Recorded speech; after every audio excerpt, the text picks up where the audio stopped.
Welcome to Travel Time Stories with Shannon. I'm Shannon, your host from Texas, and I want to thank you for being here with me today.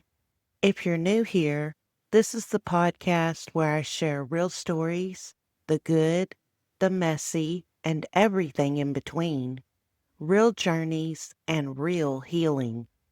Some weeks I'll bring you along on my travel adventures, the shenanigans, and lessons I've learned along the way. And other weeks, I'll dive into my personal life story, adoption, trauma, healing, and transformation. Most weeks, I share a little of both because for me, travel and life are deeply connected. Both shape us, both change us, and both leave us with memories that last a lifetime. This week, I will continue my story and talk about picking up the pieces after an abusive relationship. Surviving David didn't mean the story was over. If anything, it was the beginning of an entirely new chapter, one where I had to figure out who I was without him, without the fear, and without the constant need to scan every room for danger. When you live in survival mode for so long, the silence afterwards feels strange, unsettling even. But in that silence, I started to hear myself again. At first, fear didn't just vanish because I left him. I still jumped at loud noises, still caught my breath when I saw someone who looked like him, still dreamed about the nights when I thought I wouldn't make it out alive. But I learned that fear loses its power when you move away. Each time I left the house without looking over my shoulder, each time I spoke to someone without second guessing my words, I was reclaiming a piece of myself. It was slow, but it was steady. I didn't do it alone. There were people, some friends, some family, who stood by me when I was at my lowest. They didn't rush me to get over it. They didn't tell me what I should feel. They just showed up, listened, and reminded me that I mattered. There's a special kind of healing that happens when someone looks you in the eyes and sees the person you were before the pain. They hold that vision for you until you're ready to see it for yourself. Even when my faith in people was shaky, my faith in God remained. I didn't suddenly become a perfect churchgoer or bury myself in scripture, but I prayed, sometimes in whispers and sometimes in sobs. I asked for strength, for clarity, for the ability to let go. And piece by piece, those prayers were answered, not in big sweeping miracles, but in small, quiet mercies. Enough light to make it through the next day, enough courage to take the next step. When abuse strips away your identity, the work of rebuilding isn't about becoming someone new. It's about finding the person you were meant to be all along. I started to write again. I sang again. I even allowed myself to dream again. The same tools that had carried me through childhood, words, music, and faith, were there for me once more, like old friends I had forgotten how much I needed. Some victories were small, laughing without feeling guilty, sleeping through the night without nightmares, walking into a room and realizing I wasn't looking for exits anymore. But small victories add up, and one day I realized something incredible. I wasn't just surviving anymore. I was living. The pieces of me that David had tried to shatter were still mine. Maybe they fit together differently now, but the picture they formed was stronger, wiser, and far more beautiful than before. Leaving David was the start of an entirely new stretch of road, one that was anything but smooth. People sometimes imagine that after escaping an abusive relationship, you step into the sunlight and never look back. The truth is far more complicated. You can leave the person, but the patterns, the scars, and the triggers often follow you. And if you don't address them, they have a way of finding new ways to play out in your life. In the months after David, I noticed how much he still lived in my head. His voice wasn't there, but the damage was. I second guessed my decisions. I questioned my worth. I carried this invisible backpack filled with the things he had put there: doubt, fear, and shame. Living at home again after having been on my own with David was so terribly hard. Any time in life that you go from living on your own to back living under your parents' roof is difficult. They expect you to be like you were before, but life has changed you, so you can no longer be the child you were when you left. I was going through things I couldn't and wouldn't verbalize to them. I had been through years of abuse, being kicked out of my parents' home, a pregnancy and a miscarriage, leaving school, living as a wife, cooking, cleaning, etc., currently pregnant for a second time, almost dying, and escaping the only world I had known, which was isolation and fear. The first few days and weeks, the pull to return to David was so strong, and I was trying to fight it with everything I had. But some days I would be so weak that I would drive to his house, park outside hidden so I could see him, and just cry in my car. It's like an addiction. When you stop the thing you're addicted to, you go through withdrawals, and it's a hard battle to fight. But eventually, if you stay away from it, learn to believe in yourself again, and have a great support system, you can overcome it. Being pregnant with David's child was something I knew that I couldn't do. I had a long road ahead of me to heal myself, and I was not ready to be a parent, especially a single teenage mom. I also did not want to be tied to David for the rest of my life. I needed a clean break with no ties. Giving the child up for adoption was not an option because I knew if I carried that baby for 9 months and gave birth, there was no way I could give it up. Plus, I knew David would never sign away his rights to the baby, and I couldn't have him raise my child. I made the decision to terminate my pregnancy. It was not an easy decision, and yes, I did think it through and talked about it with several trusted people in my life. I do not regret my decision, and I never have, even after having children. To anyone who thinks having an abortion is easy and doesn't affect the person, you are dead wrong. As someone who has went through it, I can tell you with certainty that it does affect you on all levels, physically, emotionally, and mentally. I had my best friend Sarah with me in the room during the process, and it affected her as well. But I am grateful that she was there with me. And I am also grateful that at that time, women still had the choice. I found it too difficult to live with my parents, so I moved in with my friend Rebecca. Rebecca's family was very supportive, and her mom didn't have preconceived ideals about me or who I should be. She allowed me the space to figure things out. I enjoyed my time living with them and learned so much from Rebecca's mom. Sadly, when I left them and moved back to Texas, I lost touch with them. Eventually, new people came into my life.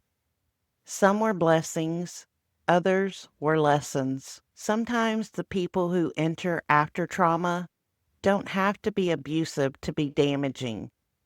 All it takes is someone who knows how to step into the cracks that already exist and widen them. When I was at my weakest, standing on the edge of going back to David, a man named Jerry Lee stepped into my life. I knew him from high school. He had been a few grades ahead of me, and I always thought he was good looking. As you can tell, folks, my type is older guys. Jerry Lee saw something in me I had stopped seeing in myself. He reminded me that I had value and worth. He didn't try to own me or control me. He nurtured me, supported me, and gave me the strength to believe that my life could be different. One night when we were out, David and his cousin James showed up. I literally froze and started to have a panic attack. Jerry Lee pulled me close and got me to slow my breathing. Then he walked over to David and James and told him to leave and that if he ever showed up anywhere near me again, it would be the last thing he ever did. They left shortly after that and didn't come back. I call him my savior. He was a true angel, and when he passed away, the world lost an amazing person. I am truly blessed to have known him and shared time with him. I thought for a while we might be meant for each other, but he told me his role was never to stay forever, only to help me through the first phase of my healing. I know now that God sent him to me for a reason and for a short season. He knew this too, and that's why he told me his role was not to stay. He encouraged me to move back to Houston, to reclaim my life and follow my dreams.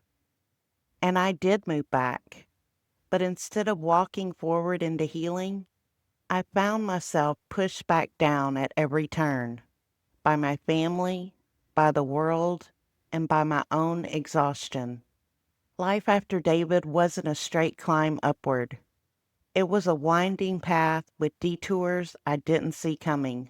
Moving back to Houston was a major challenge that threw me into more turmoil instead of helping. I went from one frying pan into another. So when I moved back to Houston, it was the summer of 1992. Had I stayed in school, I would have been graduated at that point. So moving back to Houston, the obstacles I faced were reconnecting to my family here in Houston that I hadn't had contact with since I had been with David because I had been cut off from them. So I faced that challenge, and I, in my mind, thought moving back to Houston, I would reconnect to all of my old friends that I had grown up with when I lived here before. But what I didn't realize was that it wouldn't happen because we were all so different now. We had all gone different paths and we were all in different places in our lives. Who we were back then was not who we were now. So there was no reconnection with old friends. And that really hurt me a lot and was a hard pill for me to swallow. I tried to reconnect with certain ones, but it just didn't happen. And reconnecting with the family was another challenge in itself. Again, they had no clue what I had been through because none of them had went through anything like what I had been through. So they couldn't understand. And we had been disconnected for so long. I really didn't know how to talk to them or reconnect with them again. That presented a whole new challenge. When I first moved back to Houston, I had a choice to either move in with my sister Jill or to move in with my sister Donna. My sister Jill had her own family. She was married and at that point had two children of her own. My sister Donna was married but had no children. So I thought it would be better for me to move in and live with Donna. She and I had always had a good relationship, more of a friend relationship versus a sister or mother-daughter relationship. My relationship with Jill, I had always been super close to her, but our relationship was more of a mother-daughter relationship versus a sister or a friend. So I felt like living with Donna, where I was at that point in my life, would be better for me. So I moved in with Donna. Here's the problem with that. My sister Donna, I love her so much and miss her each and every day. But she struggled with drug addiction. And I saw this my whole life growing up. I watched what it did to my mother to see her going through this. My mother would spend days, weeks, months combing through the obituaries in the newspaper when my sister Donna was gone off on one of her drug benders and we didn't know where she was. Mom would cry countlessly. She would blame herself for the drug addiction, even though it had nothing to do with her. She was not to blame at all. My mother did everything she could for Donna. She paid for rehab, she paid for therapy. She took her to the clinics to get methadone, which is what they use for drug addicts who the drug of choice is heroin, and that's what my sister's drug of choice was. When my sister would go missing, my mom would search for her. My sister Jill and her husband would go out and try to find her. My mom would give her a place to live when she didn't have anywhere else to live. I mean, at one point in my life, our house got shot up by a drug dealer that my sister owed money to. And thank God we were blessed and lucky that nobody was in the area where the bullets happened, so no one was hurt. And my sister was not even there at the time. She was off on one of her benders. But anyway, I moved in with her because she had said that she was clean and sober, and I believed her, so I moved in with her and her husband. And it turns out that was not a good situation for me because she was not clean and sober. That was what she was projecting to everyone else in the family, but that was actually not the reality of the situation, and I found that out firsthand living there. One thing I will say, the whole time growing up, knowing that my sister was a drug addict and seeing that firsthand, like when she would come back from one of her benders and would just be skin and bones and just look absolutely horrid like death. That was so scary as a child to see. But during none of that time did I ever see my sister actually use drugs. Okay, we knew she was, obviously, but I never saw her do drugs. She never did that in front of me. So that was one of the blessings that I had never seen that firsthand. However, in living with her, and here I am trying to process through my own traumas, and I'm living with her and her husband, and she was projecting to everyone else in the family that she was clean and sober. She was on her methadone. I would drive her to the clinics to get her methadone when she needed it. And yeah, it was all a ruse. And this was the first time that my sister actually took me with her to score drugs. I was so scared and petrified, like I didn't know what to do. We were supposed to be going to the grocery store to go grocery shopping. And instead, we drove to this rundown, raggedy house. And my sister told me to wait in the car, that she was going to meet a friend, quote unquote, and she would be back in a minute and to not get out of the car. And of course, I was so scared because we were in a not so great neighborhood in a suburb of Houston, and I had no clue. I'd never been in that area, but I knew it wasn't good. And I could tell by the house that we were at what it was, and that she wasn't just meeting a friend. And I didn't know what to do and really couldn't do anything. Like, I was with her in her car. What could I do? Again, pre-cell phone days. And so I sat there petrified. And she eventually came out. I could tell that she was messed up when she came out. We did finally go to the grocery store, bought the groceries that we needed, and then when we got back to the car in the parking lot, she told me that she needed to do something, and she wanted me to turn my head and look away. She didn't want me to look at her. And I couldn't understand at first why. And then it dawned on me. She pulled out the needles and the drugs. And as I sat there in the car, I did turn my head away because I didn't want to see it. And I knew what was happening, so I didn't need to see it. She actually shot up in the car in front of me, and I couldn't believe it. I was totally devastated. And not just devastated, I was petrified that, oh my God, I am in the car with my sister with illegal drugs, and she has just shot up in front of me. And visions of being arrested and going to prison and like just flooded my mind.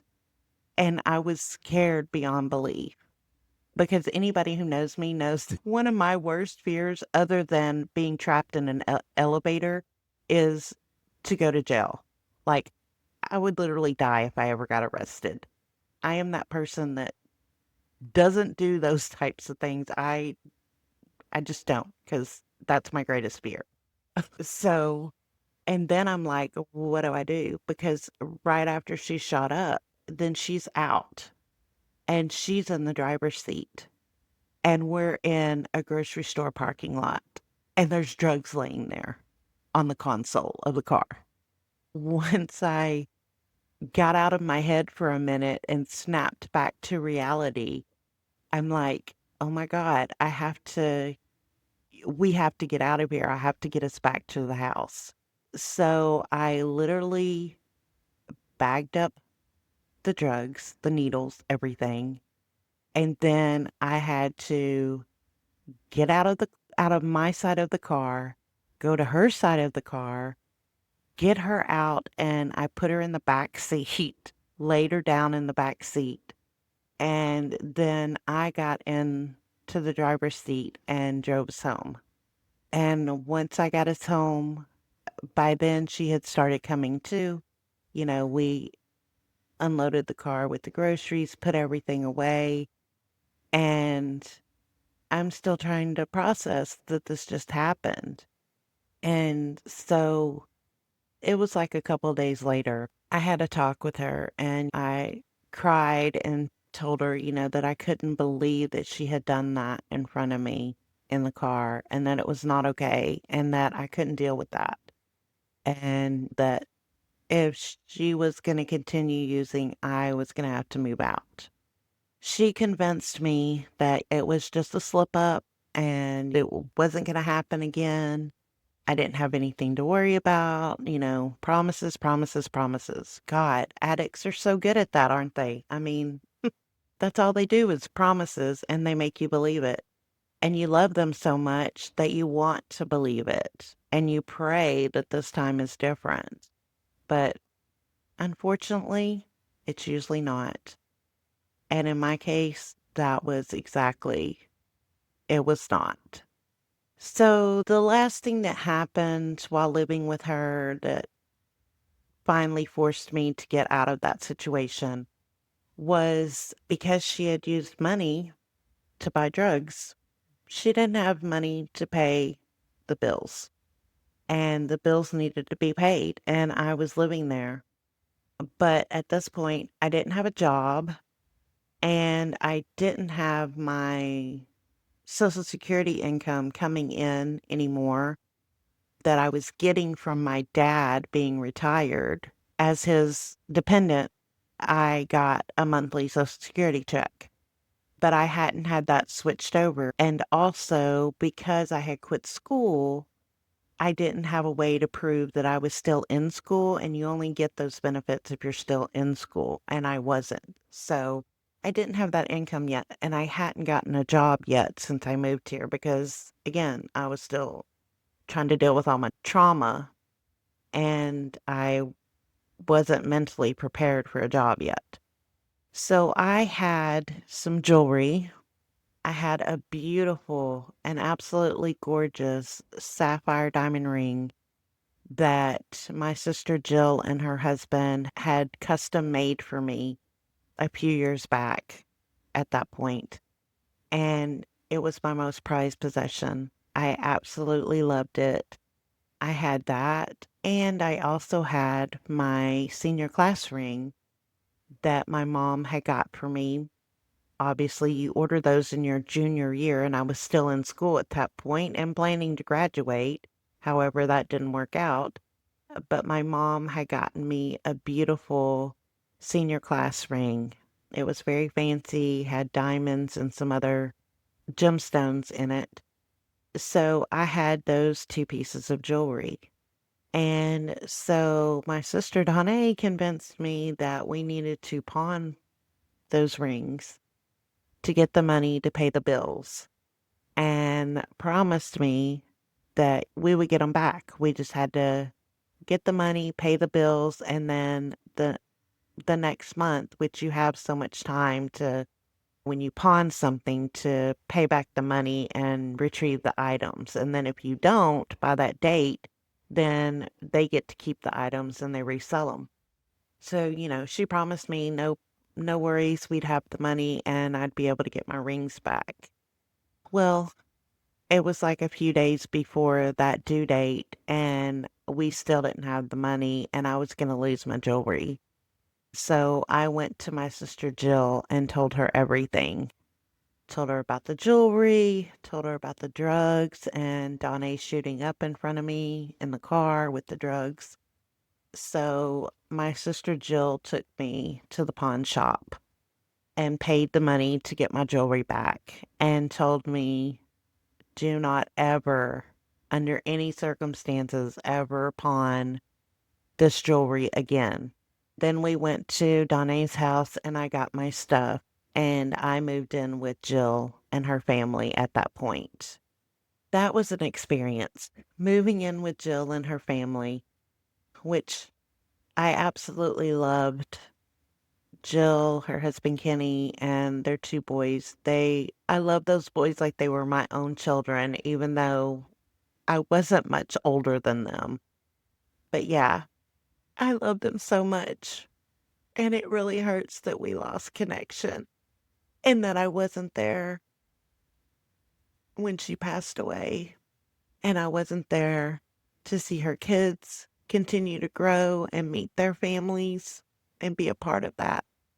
When I moved in with them, or shortly after I moved in with them, I decided that I needed to get my degree because I had dropped out of school. I only had 1 year left and I wanted to get my diploma. I wanted to graduate so I could move on with my life. And so Jill worked tirelessly to help me figure that out. We went and talked to the school, and we had two options according to the school counselor at the time. One was that I could go back to school, sign back up, go back to school, and finish my 1 year that I had left and graduate from C. King High School here. Or I could attend night school and finish my credits that way and still get my diploma. So I figured it would be easier for me to attend night school, which was mostly older It was older people, and of course, there were some my age as well that had dropped out and were going to get their degree or whatever. But I figured it would be less intense at night school than going back to actual high school and the daily day in and day out of high school as a new student, as a senior, not knowing anyone. I mean, at this point, I had no friends. I had no one but my family. It was very sad. A very, very sad time to not have friends, nobody to hang out with, talk to. All I had was family. But anyway, I figured night school was the way to go. Night school happened to be in Pasadena, Texas. So my sister took me, we got signed up. I went the very first night for night school and decided right then and there this was not for me. I could not do this. Yeah, the environment was not good for me, and I just knew I couldn't do it. I let them know and withdrew. So we went back to the high school counselor and I got enrolled for high school to start that fall, the fall of 92, to finish my senior year at C.E. King High School. Let me just say, going back to high school after being out and after all of the trauma that I had went through and was still trying to work through that trauma, and then to start high school as a senior when everyone else had already been together for all those years and you're a brand new outside student coming in was the hardest thing I'd ever done in my life. But I did it. While I was living with my sister Jill, after I got enrolled back in school, she helped me to get my benefits back started. And so I had a monthly income to help me out until I got a job. And her stepdaughter, Brandy, actually ended up moving in with us as well. And Brandy and I shared a room together at Jill's house. And Brandy and I both paid rent every month to live with my sister. We paid rent and we helped with chores. Brandy had a job. She was already out of school. She had a job and she helped me to get a job as well. And so I was going to school and working and living with my sister Jill. And I did have now my finances were starting to get better. I was starting to have some money. Living in Jill's house, we had rules and regulations that we had to follow. So that was also an adjustment for me. But I adjusted well and didn't have any issues with it at all. But I was still processing and going through my trauma. So I was having spells of anger and depression. Then I would have happy times and just all the things, normal things that happen when you're processing trauma. I had not been to therapy at this point, but my sister Jill decided that because of my ups and downs and mood swings, as she called them, that I was bipolar. So she took me to the doctor, not a psychologist, not a psychiatrist, not a therapist. She took me to our regular family physician. And when he asked what was going on, she told him all about my mood swings.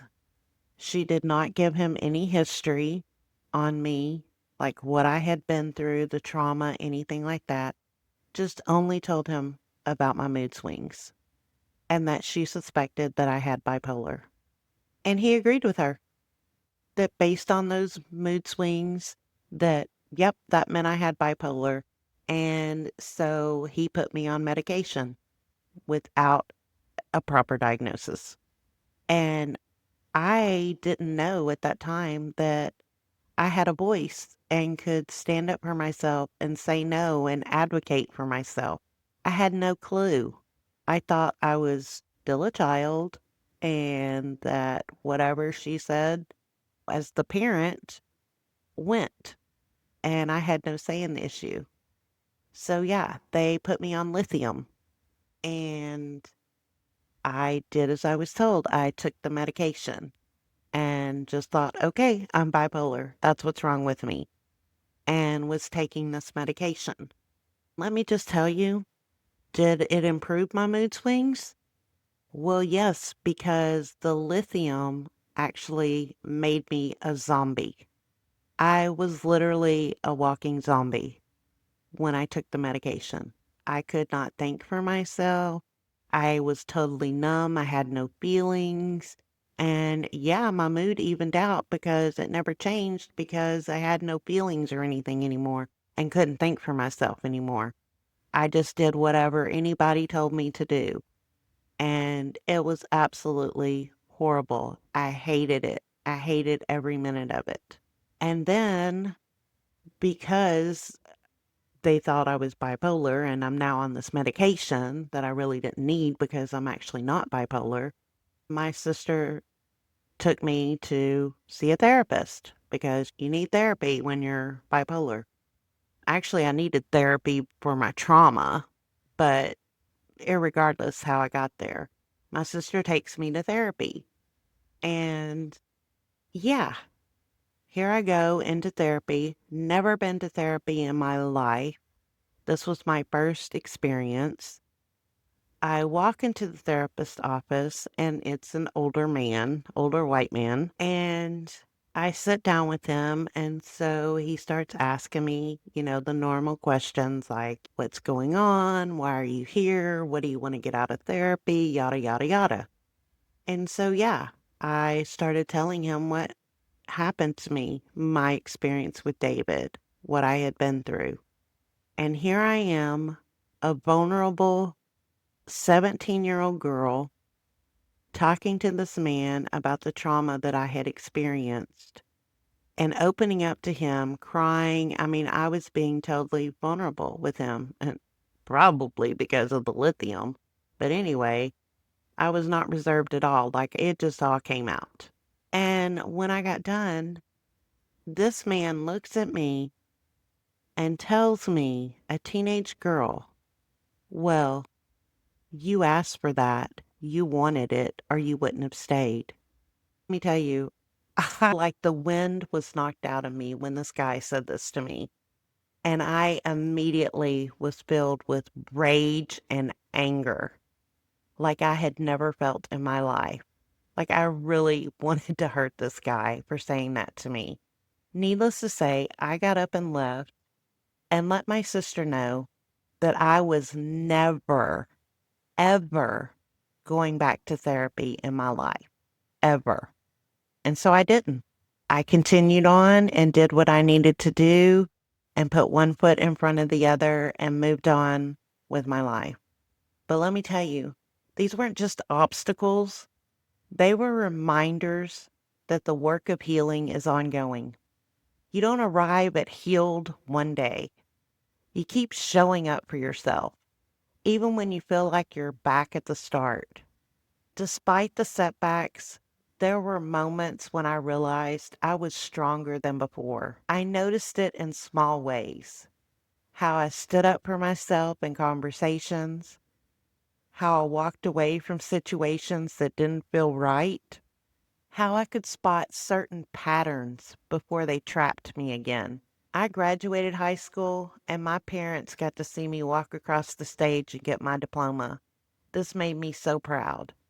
For the first time in a long while, I allowed myself to envision a positive future for myself. Thanks for joining me today on Travel Time Stories. Remember to subscribe to our channel so you don't miss out on future episodes. Give us a thumbs up or a like. Leave a review. It really helps us out. And share this episode with someone you feel needs to hear it. If you would like to be a guest on the show, email us at lamkintravel@gmail.com. That's LAMKINTRAVEL@gmail.com.